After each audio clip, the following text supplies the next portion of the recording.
નમસ્કાર દર્શક મિત્રો, એસડી ન્યૂઝ ગુજરાતી ચેનલ પર આપનું સ્વાગત છે અને હું આપની સાથે વૈશાલી પુવારુ કરીશું નજર આજના સમાચારો પર।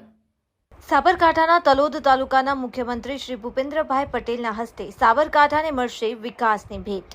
સાબરકાંઠા જિલ્લાના તલોદ મુખ્યમંત્રી ભૂપેન્દ્રભાઈ પટેલ, તલોદ પ્રાંતિજ ધારાસભ્ય ગજેન્દ્રસિંહ પરમાર, હિંમતનગર ધારાસભ્ય વીડી ઝાલા, પૂર્વ ધારાસભ્ય મહેન્દ્રસિંહ બારૈયા, તલોદ સંગઠન ટીમ હાજર રહ્યા હતા। તાલુકાના વિકાસને વેગ આપવા માટે ₹7,198 લાખના ખર્ચે વિકાસ કામોનું લોકાર્પણ અને ખાતમુહૂર્ત। મુખ્યમંત્રી શ્રી ભૂપેન્દ્ર પટેલના હસ્તે સાબરકાંઠાની વિવિધ વિકાસ કામોની ભેટ આપવામાં આવી। મુખ્યમંત્રી શ્રી સાબરકાંઠાના તલોદ તાલુકાના નવલપુર ગામે આવી અને જિલ્લામાં વિકાસની ગતિને વધુ તેજ બનાવતા વિવિધ વિભાગોના કુલ ₹71.98 કરોડના ખર્ચે તૈયાર થયેલા કામોનું લોકાર્પણ અને ખાતમુહૂર્ત કરવામાં આવ્યું। સાબરકાંઠાને ₹72 કરોડના વિકાસ કામોની ભેટ આપી તલોદ તાલુકાના વેગવતી ગતિ આપવામાં આવી।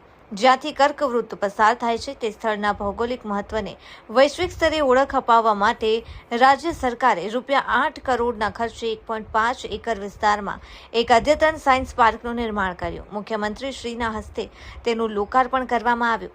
આ ઉપરાંત વાહન વ્યવહાર વિભાગમાં ₹1,390.86 લાખના ખર્ચે 3 મહત્વના કામો હાથ ધરવામાં આવ્યા છે, જેમાં પ્રાંતિજ બસ સ્ટેશન અને તલોદ ડેપો વર્કશોપનું લોકાર્પણ તથા વિજયનગર બસ સ્ટેશન નું ખાતમુહૂર્ત સામેલ છે, જે મુસાફરોની સુવિધામાં વધારો કરશે।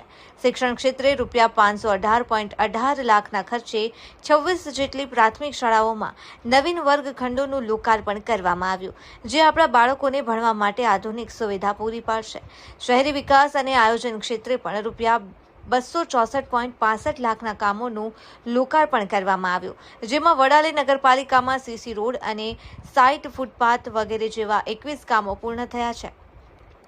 સામાન્ય વહીવટ વિભાગના આયોજન હેઠળ સૌથી વધુ ₹3,667.81 લાખના ખર્ચે 1,861 કામોનું, જ્યારે પંચાયત અને ગ્રામ વિકાસ વિભાગના ₹385.29 લાખના ખર્ચે 80 કામોનું લોકાર્પણ અને ખાતમુહૂર્ત કરવામાં આવશે, જેમાં સીસી રોડ, પેવર બ્લોક, સંરક્ષણ દિવાલ, પાઇપલાઇન અને કોમ્યુનિટી હોલ જેવી લોકોપયોગી સુવિધાઓનો સમાવેશ થાય છે। આદિજાતિ વિકાસ માટે ₹69.00 લાખના 25 કામો હાથ ધરવામાં આવ્યા છે, જે છેવાડાના આદિવાસી વિસ્તારના ઉત્થાનમાં મદદરૂપ થશે। આરોગ્ય વિભાગ દ્વારા ગોરલ ગામે ₹22.25 લાખના ખર્ચે આયુર્વેદિક દવાખાનાનું લોકાર્પણ કરવામાં આવશે, જે ગ્રામીણ જનતાને સારવાર પૂરી પાડશે। પશુપાલકોની સુવિધા માટે કૃષિ અને સહકાર વિભાગ દ્વારા પુરાલ ગામે ₹80 લાખના ખર્ચે પ્રાથમિક પશુ સારવાર કેન્દ્રનું લોકાર્પણ કરવામાં આવશે, જે પશુધનની સુરક્ષા સુનિશ્ચિત કરશે। ખૂબ મોટી સંખ્યામાં ભાઈઓ તથા બહેનો હાજર રહ્યા હતા। નવલપુર ગામજનો ખૂબ આનંદ ઉત્સાહ સાથે મુખ્યમંત્રી ભૂપેન્દ્રભાઈ પટેલ સ્વાગત કરવામાં આવ્યું હતું। Press reporter Paresh Sharma, Talod, Sabarkantha, SD news Gujarati.